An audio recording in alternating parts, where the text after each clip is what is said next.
Minister Kean, in light of this very concerning report, can the Australian government go to the international climate meeting in Glasgow later this year with anything but a net zero by 2050 emissions target? Well, the science is very clear. If we want to protect our planet and protect our way of life, we are going to need to reduce our emissions to net zero by 2050 and preferably well before that. So for anyone to be credible, we all need to do more, and we are all going to need to set ambitious targets and put the policies in place that we're going to need to get there. But it's the MPs, the federal MPs in your own party and also your National Party colleagues that the Prime Minister is going to have to persuade. Do you think he'll be able to get there? Well, I'm confident that the Prime Minister knows what needs to be done. He can take a lot of encouragement from what Conservative governments around the country have done, whether it be the Conservative or the Liberal government in South Australia, the Liberal government in Tasmania, or the Liberal government in New South Wales, which, Leigh, I don't need to remind you, has just legislated the biggest renewable energy package in the country's history. And it's not just Conservatives domestically that are leading in this space. I think the Prime Minister can take encouragement from the work of Boris Johnson, who is one of the world leaders when it comes to tackling climate change and doing it in a way that grows their economy. So there is a very good case for Conservative governments to lead in this space. The Prime Minister said today that the key is technology, not pricing carbon. Is that argument going to fly internationally? Well, no, I don't think it will. There is definitely an important role that technology is going to play, particularly in those hard-to-abate sectors of the economy where we don't have a solution to reduce emissions yet. However, what we do know is that there are a range of technologies already available that we should be rolling out at scale that can help us get a lot of the way there to where we need to go. Those technologies include renewables, they include electric vehicles, they include heat pumps and things to reduce emissions from people's homes. We know that by recycling organics, for example, you can reduce the emissions that will come out of landfill. So rather than relying on catchphrases and slogans, we should be rolling out the technologies that we do have available that will reduce our emissions, grow our economy and set us up for that future that we know is coming, and it's already here. If technology is not going to get you the whole way there, what else is needed? We need the policies and the regulations in place to encourage the technologies that we do have available to be rolled out at scale. We need the political will to drive this forward. And in fact, Leigh, I think we need a new brand of politics.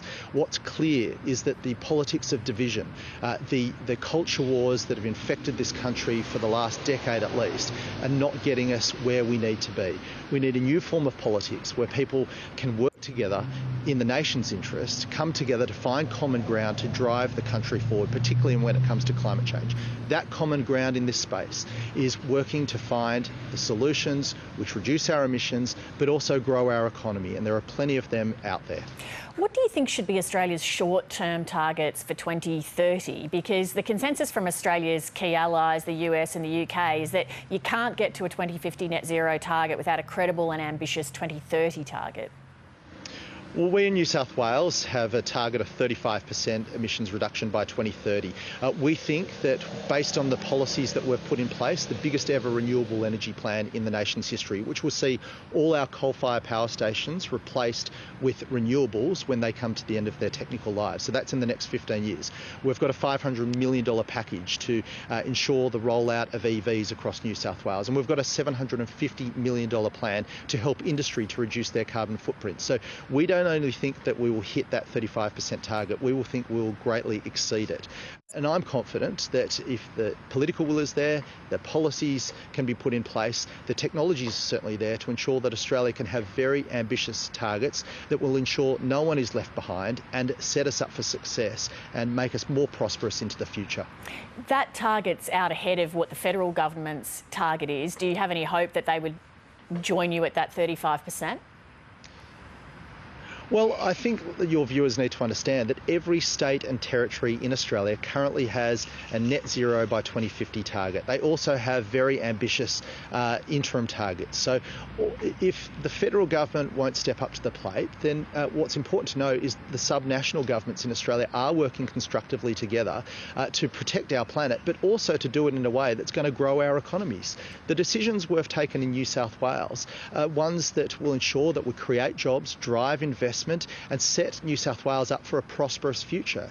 I know that's what the other states and territories are doing. So there's nothing to be frightened of in Canberra by taking a similar approach. On another matter, the COVID situation in New South Wales, your colleagues have a range of views on this, so I just want to see what you think. Do you think that vaccines should be mandatory for anybody?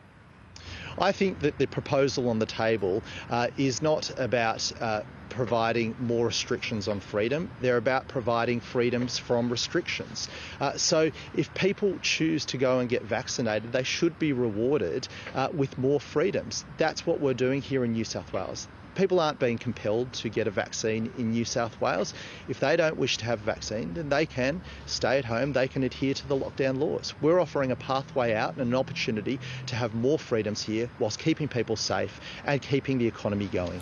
Just finally, 7:30 had a story last night about the Premier Gladys Berejiklian's involvement in a grant that went to the electorate of her former lover, Daryl Maguire. Given that relationship, was there a conflict of interest that should have been declared? Well, everyone knows Daryl Maguire is a dud. He conned a lot of people, including the Premier. Let me say this, Gladys Berejiklian is one of the most hardworking, decent and honourable people that has ever governed this state. I've got full confidence in her, and what I would say is the ICAC is doing its job. It's meant to be a tough, independent cop on the beat, rooting out corruption. Let's wait till they finish their work.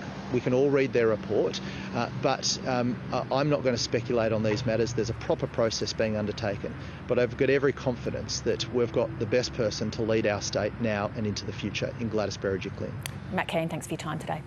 Thank you, Leigh. Hi, I'm Leigh Sales. Thanks for watching this story. If you'd like to watch more of 7:30's stories, they are on the left of your screen. And tap on the button below to subscribe and get the latest from ABC News.